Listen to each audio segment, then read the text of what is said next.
Rupiah sudah 17.500. Siapa yang sebenarnya untung? Kini mata uang Garuda kembali melemah dan menembus level Rp17.500 per dolar Amerika. Ini merupakan pelemahan terparah sepanjang sejarah.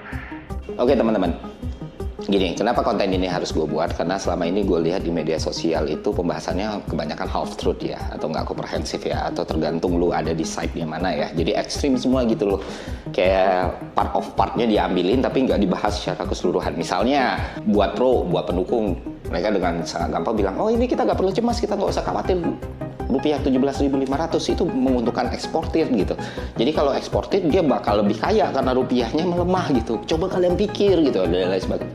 Men, lu lihat pertumbuhan ekspor kita itu nggak tinggi ya, 0,90 per PDB ya teman-teman.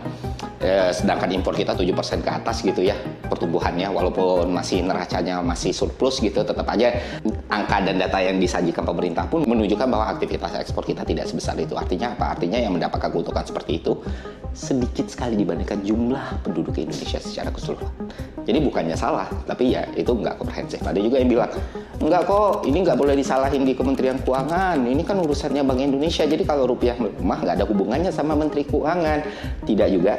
Ya, walaupun lu pendukung Pak Purbaya ataupun anaknya Pak Purbaya sekalipun, gue minta maaf, tapi itu hal yang keliru juga, karena ekonomi itu kausalitas dan gak ada sejarahnya. Kalau kita ngomongin kurs, itu semata-mata urusan kebijakan moneter doang. Itu dipengaruhi fiskal juga, ekonomi policy juga, kebijakan pemerintah juga, dan kepercayaan pasar juga, yang mana dibangun oleh fiskal dan moneter serta policy yang ada di Republik ini. Jadi jangan dilempar-lempar kesalahannya.